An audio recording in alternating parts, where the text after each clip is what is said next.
तेरी शान पे सदके कोई धन है क्या, तेरी धूल से बढ़ के, तेरी धूप से रोशन, तेरी हवा पे जिंदा तू बाग है। सत श्री अकाल जी, आदाब अर्ज, नमस्कार, जय हिंद। मैं Amitabh Joshi, founder smart India global. Hindustan कैसे स्मार्ट बन सकता है, कितने दिनों में या कितने सालों में स्मार्ट बन सकता है, स्मार्ट की अवधारणा क्या है, स्मार्ट की परिभाषा क्या है, कैसे हम इसको फिर से विश्व गुरु बना सकते हैं, सुपर पावर बना सकते हैं, सोने की चिड़िया बना सकते हैं, कैसे तक्षशिला और नालंदा जैसे गुरुकुल यूनिवर्सिटीज यहाँ आ सकते हैं जहाँ फाइयान, हैंडसांग, रित सिंह फिर से शिक्षक ठहर करने आए। अभी तो हमारे बच्चे 7 समुद्र पार जा रहे हैं। ग्लोबल पे विराट मस्तिष्क, ऊंची सोच, समझ और क्षमता वाले वे लोग जो राजनीति से इतर समाज के भीतर काम कर रहे हैं, उनमें वीसी है, डॉक्टर है, इंजीनियर है, प्रशासनिक अधिकारी है, कलेक्टर है, एसपी है। ये जो लोग हैं, इन लोगों को एक जगह लाना है और इन लोगों में एक इच्छा शक्ति होती है, दृढ़ इच्छा शक्ति, विल पावर। ये लोग देश बदल सकते हैं। अपने जीवन की प्रयोगशाला में बैठ करके ये प्रयोग भी करते हैं।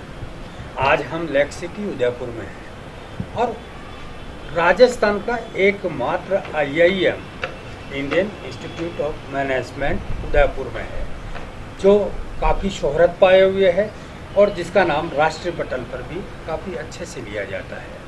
वहीं की प्रशासनिक अधिकारी आज हमारे साथ है और आज हम उनसे मुलाकात कर रहे हैं, संवाद कर रहे हैं।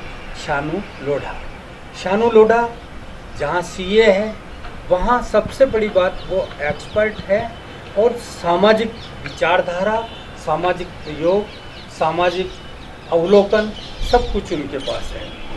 वो हमारे गाँव को बदलना चाहती है, हमारे शहरों को बदलना चाहती है। गाँवों से जो पलायन शहरों में हो रहा है, भीड़ अनियंत्रित हो रही है, उसको रोकना चाहती है और वाकई सही मायने में स्मार्ट सिटी और स्मार्ट विलेज लाना चाहती है।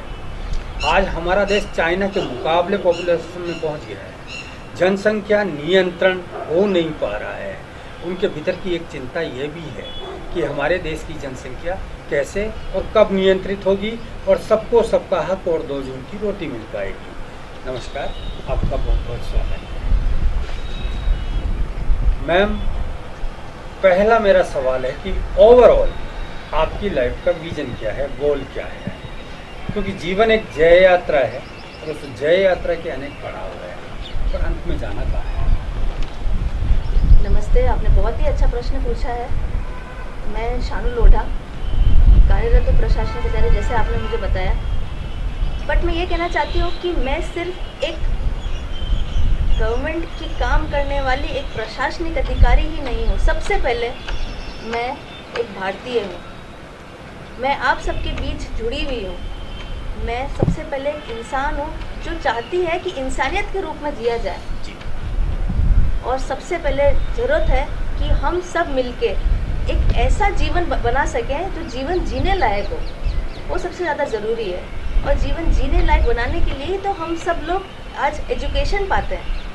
आज एजुकेशन के क्या मायने हैं, क्यों हम लोग एजुकेशन पे बात करते हैं? तो सबसे पहले आपका जवाब मैं यही कहना चाहूँगी कि एजुकेशन क्यों ज़रूरी है, नॉलेज क्यों ज़रूरी है, इंटेलेक्चुअल होना क्यों ज़रूरी है। क्यों? क्या इसके बिना काम नहीं चल सकता? चल सकता है, काम इसके बिना भी चल सकता है, एजुकेशन के बिना। लेकिन सही मायने में जीवन जीने की कला सीखनी है और जीवन अच्छे तरीके से जीना है तो एजुकेशन बहुत मायने रखता है। मैं खुद एजुकेशन संस्थान के साथ जुड़ी हुई हूँ, खुद ने मैंने इतना एजुकेशन प्राप्त किया है। CA हूँ, मैंने DSA कर रखा है, मैं प्रशासनिक अधिकारी हूँ, बट इसके साथ रहते हुए भी मैं एजुकेशन करती ही रहती हूँ। मैंने अभी MBA कंप्लीट करा है। अपने 10 साल कार्यरत होने के बाद मैंने सोचा कि क्यों मैं एक MBA संस्थान के साथ जुड़ी हुई हूँ तो MBA भी कर लूँ, और अब मैं आगे सोच रही हूँ कि मैं आगे और ऊंची शिक्षा प्राप्त करूँ। क्यों? मैं चाहती हूँ कि एजुकेशन इतना मायने रखता है। क्या मेरे को आगे कोई कमाई थोड़ी करनी है, और मैं ऑलरेडी तृप्त हूँ। बात सिर्फ ये है, मैं मानती हूँ कि नॉलेज से इंसान आगे बढ़ सकता है। लेकिन नॉलेज का मतलब सिर्फ पढ़ाई नहीं होती है। क्या प्रधानमंत्री मोदी जी हमारे पढ़े लिखे थे? लेकिन नॉलेज को मैं तब मायना दे पाऊंगी जब वो वैल्यूज़ और एटीट्यूड के साथ आगे बढ़े, इंटीग्रिटी के साथ आगे बढ़े। आप भारत के एक बहुत प्रीम संस्थान IIM में हैं और IIM में ऐसी प्रतिभाएं आती है जो राज्य, समाज और देश, नई दुनिया भी बदल सकती है। तो मैं आपसे ये जानना चाहूँगा कि IIM के माध्यम से आप क्या कर रही हैं? तो मैं आपको जैसे बता दूं कि IIM एक ऐसी संस्थान है जो प्रीमियर इंस्टीट्यूट है फॉर मैनेजमेंट स्टूडेंट्स। जैसे IIT होता है टेक्निकल एजुकेशन के लिए, वैसे MBA के लिए IIM में आप प्रीमियर स्टूडेंट्स आते हैं। इसमें अलग अलग किरदार हैं। हाँ। पहले आप फाइनेंस ऑफिसर के रूप में हाँ वहाँ जी, थी हाँ जी, और अभी आप प्रशासनिक अधिकारी के हाँ रूप जी, में हैं। हाँ जी। IIM की स्थापना कैसे हुई, उदयपुर में ये स्वप्न कैसे आया और कैसे ये बना, थोड़ा सा ये परिवेश बताइए। जैसे कि IIM उदयपुर पार्लियामेंट में प्रणब मुखर्जी साहब ने अनाउंस करके किया था। प्रणब मुखर्जी साहब ने बोला था कि IIM उधमपुर में आने वाला था पहले। जी। सेकेंड जनरेशन IIMs की बात कर रही हूँ। फर्स्ट जनरेशन IIMs में अहमदाबाद, बेंगलोर, लखनऊ, इंदौर ये सब है। सेकेंड जनरेशन IIMs में IIM उदयपुर आने ही नहीं वाला था। पार्लियामेंट की एक छोटी सी रिटर्न मिस्टेक की वजह से IIM उदयपुर में आ गया। गलती से लिखने वाले ने गलत सुन लिया कि प्रणब मुखर्जी ने बोला IIM उधमपुर और उसने उदयपुर लिख दिया। तो IIM उदयपुर इस तरीके से आया और जब से ये आया है तब से मैं कार्यरत हूँ। तो मतलब मैं ऑलरेडी 2011 में आया था, 2012 से यहाँ पर कार्यरत हूँ। 10 साल हो चुके हैं मुझे IIM के साथ जुड़े हुए। और देश भर के कितने स्टूडेंट्स अभी IIM में हैं, चाहे वो रिसर्च कर रहे हैं चाहे एजुकेशन ले रहे हैं? शुरुआत के पहले साल 50 स्टूडेंट्स थे और आज हमारी संख्या हो चुकी 800। इसमें कहाँ से विद्यार्थी हैं? विद्यार्थी ऑल ओवर इंडिया से हैं और मेरिट बेस पे आते हैं। कैट क्लियर करना पड़ता है, इसमें फिर फिक्स क्राइटेरिया होता है। उस क्राइटेरिया के अकॉर्डिंग कोई उसमें हेरफेर नहीं हो सकता है।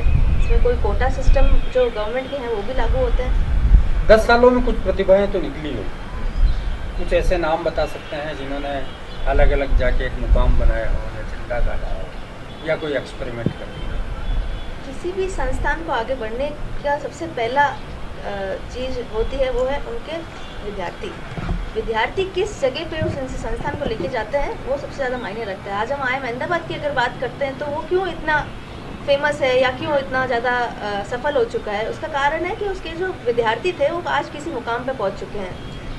वैसे ही IIM उदयपुर ने ऑलरेडी बहुत सारे मुकाम प्राप्त कर लिए हैं और विद्यार्थी इसकी अगर बात करें तो हालांकि समय लगता है किसी भी चीज़ को प्राप्त करने के लिए, बट आज गोल्डमैन सैक्स में भी नौकरियां हैं लोगों की, आज टॉप बिग फोर्स में भी नौकरियां हैं बच्चों की।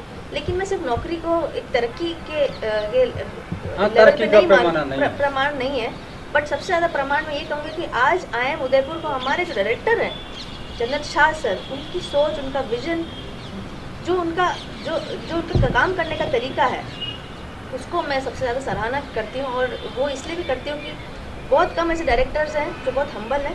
साइकिल से आते थे कॉलेज और जब उनका किराए पे मकान था लहर अपार्टमेंट में भोपालपुरा की साइड, और वहाँ से MLSU में जब कॉलेज कैंपस था करीबन वो होगा 4 से 5 किलोमीटर, और सड़क पे एक director of IIM Udaipur cycle पे आ रहा है और बाकी की जनता यहाँ से सोचती रह जाती है कि हमारे लिए साधन क्या है। तो फिटनेस की बात करें तो वहाँ सोच, आज अगर वो 10 साल उन्होंने दिए संस्थान को, हालांकि 10 साल टेन्योर मिलता नहीं है किसी डायरेक्टर को, इनको सिर्फ इनकी सोच विजन की वजह से मिला, क्योंकि इन्होंने आज हमारे को NIRF रैंकिंग में विदिन 5 ईयर्स में हमें 3rd रैंकिंग मिली थी और आज भी हमारी रैंकिंग 13 या टॉप 20 में तो चलती है NIRF रैंकिंग। तो एक बहुत बड़ी तरक्की हमने प्राप्त कर ली है। बहुत सारे FT रैंकिंग्स की बात करें, QS रैंकिंग्स की बात करें, यहाँ तक कि पहली ऐसी संस्थान है जिसने सोचा कि इसको इलेक्ट्रॉनिक किया जाए। ERP सिस्टम से पहले ही हमने इसको जोड़ने की कोशिश करी, प्लस हमने ऐसी ऐसी चीज़ें यहाँ पर लाने की कोशिश करी हैं। रिसर्च बेस्ड हम बहुत ज़्यादा, research it should be connected with industry applications, ये बहुत ज़्यादा ज़रूरी है। रिसर्च का स्तर बहुत घटता जा रहा है। UGC या अन्य नियामक संस्थाएं जो भी IIM से संबंधित भी होगी, उनके मानदंड और प्रतिमान लूज हुए हैं और रिसर्च का स्तर घटने से स्थितियां ये हो रही कि मानद उपाधियां बांटी जा रही हैं। इस बारे में आपका क्या कहना है? क्योंकि ग्लोबल लेवल पे हाँ। हिंदुस्तान को आगे आने के लिए हर सेक्टर में एक सख्त रिसर्च की जरूरत है। ये बहुत ज़्यादा ज़रूरी चीज़ है। रिसर्च तो बहुत हो रही है, बट कितनी अप्लाई हो रही है वो भी एक बात है, वो भी एक मायना रखता है। तो मैं ये कहना चाहती हूँ कि आज इतनी ज़्यादा ज़रूरत है कि कोई भी चीज़ को अगर आप रिसर्च कर रहे हो तो अप्लाई हो, चाहे वो इंडस्ट्री में हो, चाहे वो गाँव में हो, चाहे वो शहरों में, अर्बन से रिलेटेड हो, और वो जीवन जीने से कनेक्टेड हो कहीं ना कहीं, कि किस तरीके से सही मायने में सही तरीके से जीवन जिया जा सके। Also it is very important कि किस तरीके से ग्रोथ करी जा सके। आज अगर हम बात करें तो ई गवर्नेंस बहुत ज़रूरी है, IT कनेक्टिविटी बहुत ज़रूरी है, किसी भी स्मार्ट जगह को बनाने के लिए ये सब चीज़ें बहुत ज़्यादा ज़रूरी लगती है मुझे। प्लस आप ये देखा जाए तो आपको सैनिटाइजेशन प्रॉपर होना चाहिए, पावर, वाटर और रहना, ये 3 home, education, health, IT connectivity, e governance, और सबसे ज़्यादा मायने जो आज हम सबको लगता है कि वो होना चाहिए वो है कनेक्टिविटी विद दी पब्लिक। वो सबसे ज़्यादा ज़रूरी है। सामाजिक सरोकार होना चाहिए। हाँ, तो ये बहुत ज़्यादा ज़रूरी है। ये सब चीज़ें बहुत बेसिक चीज़ें हैं जो IIM उदयपुर जो है उसके आप प्रशासनिक अधिकारी, इसीलिए आपसे सवाल पूछा जा रहा है, उसके सामाजिक सरोकार क्या है? आसपास के लोगों के लिए किस तरह के काम कर रहा है? आसपास के गाँवों के लिए क्या काम कर रहा है? अभी ऐसा है 5 विलेज हमने अडॉप्ट करे हैं और मैं वहाँ की CSR हेड हूँ अभी। तो हम आगे अभी काम करेंगे उस पर, बहुत बड़े लेवल पे कुछ काम सोचेंगे और करेंगे, बट प्लानिंग मैनर में करेंगे। छोटे छोटे काम जो हमने किए हैं वो मैं उसको यही मानती हूँ कि वो जैसे स्वच्छता अभियान हो गया, अवेयरनेस हो गया, प्लास्टिक बैन कैंपेन हो गया, जल शक्ति अभियान हो गया, बेटी बचाओ बेटी पढ़ाओ अभियान हो गया, ये बट वो किसी बड़े लेवल पे चेंजेस लाना चाहती हूँ। पर्सनली मेरी ऐसी थिंकिंग है कि कोई भी चीज़ को अगर लेकर आओ तो इस तरीके से भले एक चीज़ लाओ, इस तरीके से लाओ कि उसमें सच में वो चेंज नज़र आए, और वो चेंज मैं खुद नज़र लाना चाहती हूँ। और मेरा खुद का मानना है कि एक सोच होनी बहुत ज़रूरी। सबसे पहले एक सोच अगर डेवलप होगी तो वो एक आदमी भी उसको आगे ले जा सकता है, लोग जुड़ते जाएंगे। पॉपुलेशन कंट्रोल की आप बात कर रही थी। हिंदुस्तान की एक बड़ी समस्या है पॉपुलेशन कंट्रोल, क्योंकि आने वाले टाइम में ये बम ब्लास्ट होने वाला है, और ये सही है कि जिस घर में सदस्य कम होंगे तो उनकी ज़रूरतें ज़्यादा पूरी होंगी। अगर एक बच्चा होता तो उसकी ज़रूरत ज़्यादा पूरी होती। तो सरकार को क्या सुझाव देना चाहेगी? आप एक्सपर्ट है, IIM में आप 10 साल से 10 ईयर, एक दशक आपने बिता किया है, और यूथ भी है, तो ऐसा क्या आइडिया है आपके पास जो सरकार को देना चाहेगी कि पॉपुलेशन को इस तरीके से थोड़ा नियंत्रित किया जाए? ऐसा है कि पॉपुलेशन आज अर्बन पॉपुलेशन 50% हो चुकी है। आने वाले 10 सालों में 60% पॉपुलेशन अर्बन पॉपुलेशन हो जाएगी। 13 ट्रिलियन इकनॉमी की अगर हम बात कर रहे हैं आज इंडिया में, तो हमें ये सोच सबसे पहले ज़रूरी है कि आज हम इतने रिसोर्सेज तो क्रिएट कर रहे हैं, बट उन रिसोर्सेज को अगर हम मैनेज ही नहीं कर पाएंगे, कंट्रोल ही नहीं कर पाएंगे, अगर हमने इस जनसंख्या को हमने कंट्रोल नहीं करा, या इसका हमने कहीं ना कहीं इसका एक सिस्टमेटिक मैनर में इसका रोकथाम नहीं किया, तो सबसे ज़्यादा ज़रूरी है इसके अवेयरनेस की। पहले भी इंदिरा गांधी ने लागू किया था एक ऐसा स्कीम जनसंख्या कंट्रोल का जो लोगों के अंदर एक्सेप्टेबल नहीं था। सबसे पहले बहुत ज़रूरी अवेयरनेस क्रिएट करना। एक्सेप्टेबल आप किसी के ऊपर थोपा नहीं जा सकता कुछ भी चीज़, ये बात बिल्कुल सही है। कोई भी इंसान आज अगर उसको ऊपर अगर लागू कर दे कोई ऐसी रोकथाम की स्कीम, आपको ऐसा लगता है कि जो कंट्री छोटे हैं, जहाँ की पॉपुलेशन कम है, हाँ, क्या वहाँ के लोग ज़्यादा सुखी हैं? ऐसा है कि मैन पावर की भी का तो बात जरूरत, मैन पावर की भी जरूरत। बहुत ज़रूरत है बिल्कुल, लेकिन आज मैं एक बात बताती हूँ कि मैन पावर हमेशा ऐसी होनी चाहिए जो कार्यरत हो। अगर हमारे यहाँ पर ऐसी पॉपुलेशन है जो मैक्सिमम अनएम्प्लॉयड है, कार्यरत नहीं है, कुछ लोग ऐसे भी जो काम ही नहीं करना चाहते। सबसे ज़्यादा बेगर्स इंडिया में क्यों है? क्या वो काम नहीं करना चाहते? क्या उनके पास, क्या वो सक्षम ही नहीं है काम करने के लिए? आज हम खुद मानते हैं कि यूथ इंडिया में अभी सबसे ज़्यादा यूथ है परसेंटेज वाइज आज यूथ हमारा जा चुका है 67% टू बी प्रिसाइज। आज हमारा मैक्सिमम यूथ अगर सही तरीके से काम करे तो हम इसको डेवलप्ड बना सकते हैं, लेकिन हम क्यों नहीं बना पा रहे हैं? क्योंकि नॉलेजेबल लोग तो ब्रेन ड्रेन हो रहा है, बाहर जा रहा है सारा नॉलेजेबल, और जो यहाँ पर लोग हैं वो यहाँ काम ही नहीं करना चाहते हैं। वो कार्यरत ही नहीं होना चाहते, क्योंकि ऐसी स्कीम्स भी है, मनरेगा जैसी स्कीम्स को आप देख लीजिए। क्यों आपने ऐसी स्कीम लाई जिससे इंसान को आप और ज़्यादा आलसी बनाना चाह रहे हैं? आप एजुकेशन की फील्ड से, मैं ये जानना चाहता हूँ कि आज़ादी के 70 साल बाद क्या हमारी जो एजुकेशन की इंस्टीट्यूशंस हैं, चाहे वो महाविद्यालय हो चाहे विश्वविद्यालय, उनका स्तर कहीं न कहीं कम हुआ है।